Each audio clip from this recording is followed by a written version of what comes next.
So now I want to start talking about what's called the simplex method. It's an algorithm which actually solves linear programming problems when a geometric picture is unavailable. It works for any problem, but the real point of it is to deal with problems that have more than two variables, because at that point it's harder to draw a picture.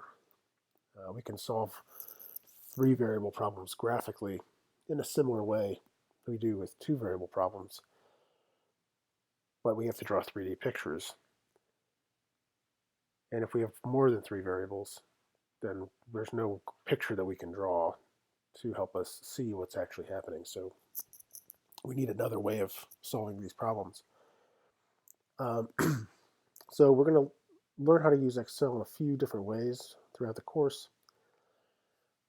There is a way to basically solve a linear programming problem in Excel. You can plug it in and then it'll solve it for you. And it'll even give you some other information. But there's a lot of other information that can be obtained by analyzing the step-by-step process of how a solution is obtained. So we are going to understand that process so that we can do more analysis than the Excel solver can actually do for us. So we're going to consider maximization problems only.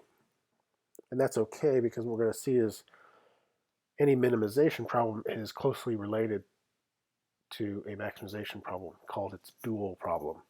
So basically solving one or the other actually solves both. So we can always focus on maximization problems. This makes understanding what's going on a lot easier. We're also going to consider problems where the variables are all non-negative. That's highly common, and it makes the analysis a lot easier. The other thing we're going to consider separately are the integral programs, so problems where the variables have to be whole numbers. That's a separate problem, so we'll talk about that separately. For now, we're going to focus on problems where that restriction is not included. So just that the variables are non-negative, the problem is a maximization problem, and all the constraints other than that are of the less than or equal to type. All right, so we're going to see inequalities like the three we see in our problem here.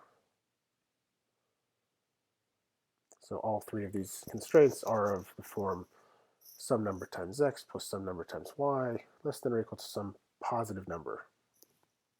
So that's the other restriction we're going to focus on, is these numbers on the right are positive. And this makes sense because generally these inequalities are representing some sort of restriction on how many resources you have. So, for example, if you're constructing two different types of products and they each use different amounts of three different resources, materials that you need to construct those, then these constraints could be telling you that you only have 150 units of resource 1, you only have 200 units of resource 2, and you only have 175 units of resource 3, and therefore you have a restriction on how many of those things you can use by constructing a number of products x1 and a number of products x and a number of products y.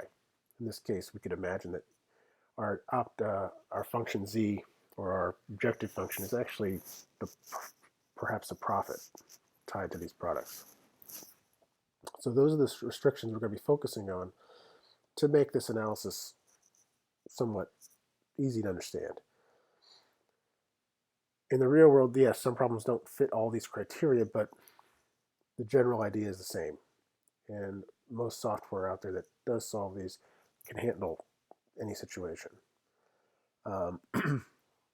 But as far as doing the extra analysis that we're going to learn in this class, many software packages fall a little short on that.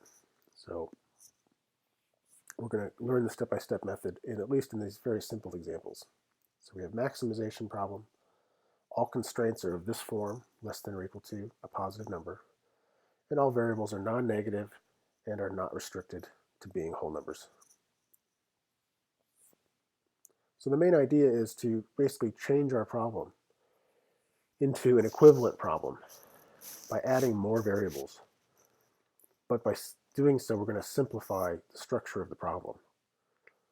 So what we're going to do is we're going to do something called adding slack variables. A very simple idea. All we're going to do is, in each of our constraints, we're going to add a new variable. So S subscript 1, in this case, is the number we need to add to x plus 2y to make sure that we actually get an equality instead of an inequality. So the way to think about this is, at some point we're going to make a decision. How many products of x, how many products of y are we actually going to make? Once we know those numbers, we plug them in. X plus 2y is going to be some number less than or equal to 150. If it's less than 150, then S1 is just identifying how many resources we have, units of resource 1 we have left over. So it helps us keep track of which resources we didn't use all of and which resources we did use all of in our decision. So that's a practical point of view of adding these variables. They just help us keep track of those things without having to go back into the original problem, plug the numbers in, and figure it out. The other advantage is it's going to help us go through and solve these problems step by step without a picture. Because again, if we have problems with 4 variables or more, we won't have a picture. There's no graphical solution. So we're basically doing a graphical solution without a picture. And in generally speaking, equations are easier to deal with than inequalities are when it comes to manipulating things mathematically. So all this is doing is taking a problem, adding these new variables, called slack variables, one to each of our inequalities, just to make it an equation. So instead of a 2-variable problem with inequality constraints, we have in this case, a 5-variable problem, but now we have equation constraints. So in reality, we haven't really changed the problem at all. We've just added some new variables which help us keep track of information.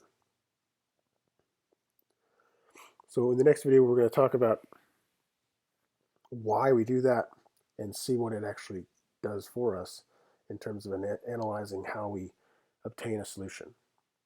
And again, keep in mind, we're starting with a 2-variable problem, which we could easily solve graphically, but we're going to start simple so we can understand the process, and then later we will apply the process to problems with more than 2 variables.